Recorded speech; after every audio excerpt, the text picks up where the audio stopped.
तो चलिए फिर आगे पढ़ते हैं। बेरोजगारी की डर के कारण वर्कर नई टेक्नोलॉजी से चिढ़ते थे। जब वुलन इंडस्ट्री में स्पिनिंग जेनी मशीन का इस्तेमाल शुरू किया गया तो हाथ से वूल काटने वाली औरतें इस तरह की मशीनों पर हमला करने लगी। जेनी के इस्तेमाल पर यह कन्फ्लिक्ट लंबे टाइम तक चलता रहा। फिगर 12 में आप देख सकते हैं कि मिडल लंदन में, मध्य लंदन में अंडर कंस्ट्रक्शन एक अंडरग्राउंड रेलवे स्टेशन है। 1968 की ये पिक्चर है। 1950 के दशक के पूरे लंदन में रेलवे स्टेशन बनने लगे थे। इसका मतलब था कि टनल्स बनाने, टिम्बर्स को उठाने के लिए, ईंट और आयरन का काम करने के लिए बहुत सारे वर्कर्स की जरूरत थी। रोजगार चाहने वाले एक कंस्ट्रक्शन साइट से दूसरे कंस्ट्रक्शन साइट तक जाते रहते थे। 1840 के बाद टाउन्स में बिल्डिंग एक्टिविटीज तेजी से बढ़ी।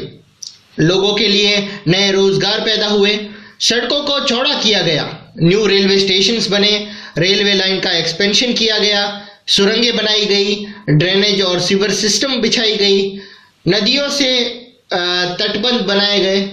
ट्रांसपोर्ट इंडस्ट्री में काम करने वाले की संख्या 1840 के दशक में डबल और अगले 30 सालों में एक बार फिर डबल हो गई। अब थर्ड पॉइंट पढ़ते हैं, वो है इंडस्ट्रियलाइजेशन इन द कॉलोनीज। आइए अब इंडिया पर नजर डालें और देखें कि एक कॉलोनी इंडस्ट्रियलिस्ट कैसे होता है। यहां भी हम फैक्ट्री इंडस्ट्री के साथ साथ नॉन मैकेनाइज्ड सेक्टर पर भी ध्यान देंगे। हमारा डिस्कशन मुख्य रूप से टेक्सटाइल इंडस्ट्री तक ही लिमिटेड रहेगा। 3.1 पढ़ते हैं, the age of Indian textiles. Machine industry के एज से पहले इंटरनेशनल टेक्सटाइल मार्केट में इंडिया के सिल्क और कॉटन प्रोडक्ट का ही दबदबा रहता था। बहुत सारे देशों में कॉर्सेस यानी कि थिक कॉटन पैदा होता था, लेकिन इंडिया में पैदा होने वाला कॉटन फाइन क्वालिटी का था। आर्मीनियन और फारसी मर्चेंट्स पंजाब से अफगानिस्तान, ईस्टर्न पर्शिया और सेंट्रल एशिया के रास्ते यहाँ की चीजें लेकर जाते थे। यहाँ के बने फाइन कपड़ों के थान ऊंटों की पीठ पर लादकर नॉर्थ वेस्ट बॉर्डर से पहाड़ी दरारों से रेगिस्तान से पार ले जाया जाता था। मुख्य रूप से प्री कॉलोनियल पोर्ट से फलता फूलता सी ट्रेड चलता था। गुजरात के तट पर स्थित सूरत पोर्ट के जरिए इंडिया गल्फ और रेड सी के पोर्ट से जुड़ा हुआ था। कोरोमंडल कोस्ट और मछलीपट्टनम और बंगाल में हुगली के माध्यम से भी साउथर्न ईस्टर्न एशियन पोर्ट्स के साथ खूब ट्रेड चलता था। एक्सपोर्ट ट्रेड के इस नेटवर्क में बहुत सारे इंडियन मर्चेंट्स और बैंकर्स एक्टिव थे, यानी कि सक्रिय थे। वे प्रोडक्शन में पैसा लगाते थे, चीजों को लेकर जाते थे और एक्सपोर्टर्स को पहुंचाते थे। माल भेजने वाले सप्लाई मर्चेंट्स के जरिए पोर्ट टाउन के अंदर भीतरी इलाकों से जुड़े हुए थे। ये मर्चेंट्स वीवर को एडवांस पैसे देते थे।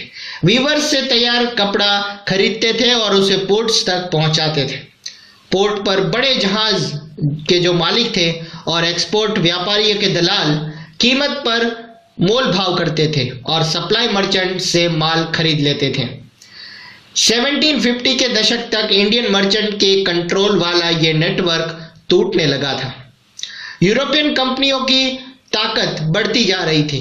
पहले उन्होंने लोकल कोर्ट्स से कई तरह की कंसेशंस हासिल कर ली और उसके बाद उन्होंने ट्रेड पर मोनोपोली राइट्स प्राप्त कर लिया। इससे सूरत और हुगली दोनों पुराने पोर्ट्स कमजोर पड़ गए। इन पोर्ट से होने वाले एक्सपोर्ट में ड्रामेटिक चेंज आ गया। पहले जिस तरीके से ट्रेड चलता था वो खत्म होने लगा। धीरे धीरे लोकल बैंकर जो थे वो दिवालिया हो गए। 17वीं सेंचुरी के आखिरी सालों में सूरत पोर्ट से होने वाले ट्रेड की कुल प्राइस 1 से 6 करोड़ रुपए था, जो 1740 के दशक में गिरकर सिर्फ और सिर्फ 30 लाख रुपए रह गया था। पिक्चर 13 में आप देख सकते हैं कि सूरत में एक इंग्लिश फैक्ट्री, 17वीं सेंचुरी का ये पिक्चर है। सूरत और हुगली कमजोर पड़ रहे थे और बंबई और कलकत्ता की स्थिति सुधर रही थी। पुराने पोर्ट्स की जगह न्यू पोर्ट्स का बढ़ता महत्व कॉलोनियल सत्ता की बढ़ती ताकत का सिंबल था। न्यू पोर्ट्स के जरिए होने वाला ट्रेड यूरोपियन कंपनियों के कंट्रोल में था और यूरोपियन जहाजों के जरिए होता था। बहुत सारे पुराने ट्रेड घराने बन चुके थे जो बचे रहना चाहते थे। उनके पास भी यूरोपियन ट्रेड कंपनियों के कंट्रोल वाले जो नेटवर्क थे उसमें काम करने के अलावा उनके पास कोई चारा नहीं था।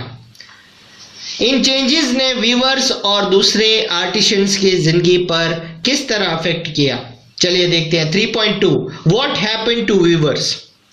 1716 के दशक के बाद ईस्ट इंडिया कंपनी की पावर के गैदरिंग की शुरुआत में इंडिया के टेक्सटाइल एक्सपोर्ट में गिरावट नहीं आई। ब्रिटिश कॉटन इंडस्ट्री अभी फैलना शुरू नहीं हुई थी और यूरोप में फाइन इंडियन टेक्सटाइल की बहुत भारी डिमांड थी।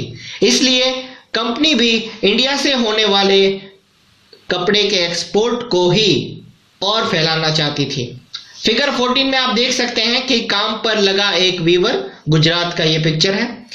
1760 और 1770 के दशकों में बंगाल और कर्नाटक में पॉलिटिकल पावर स्थापित करने से पहले ईस्ट इंडिया कंपनी को एक्सपोर्ट के लिए लगातार सप्लाई आसानी से नहीं मिल पाती थी। बुने हुए कपड़े को हासिल करने के लिए फ्रांसीसी, डच और पोर्टुगीज के साथ लोकल मर्चेंट्स भी लाइन में रहते थे। इस प्रकार वीवर और सप्लाई मर्चेंट्स खूब मोल भाव करते थे और अपना माल सबसे ऊंची बोली लगाने वाले खरीदार को ही बेचते थे। लंदन भेजे गए अपने लेटर्स में कंपनी के कुछ ऑफिशियल्स ने सप्लाई में मुश्किल और ऊंचे दामों का बार बार जिक्र किया है। लेकिन एक बार ईस्ट इंडिया कंपनी की पॉलिटिकल पावर स्थापित हो जाने के बाद कंपनी ट्रेड पर अपने मोनोपोली का दावा कर सकती थी। एज अ रिजल्ट उसने कंपटीशन खत्म होने तक या कंपटीशन खत्म करने या लागत पर अंकुश रखने कॉटन और रेशम से बनी चीजों की नियमित सप्लाई सुनिश्चित करने के लिए प्रबंधन और कंट्रोल की एक नई सिस्टम लागू कर दी। मैनेजमेंट और कंट्रोल की एक नई सिस्टम लागू कर दी। ये काम कई स्टेप्स में किया गया था।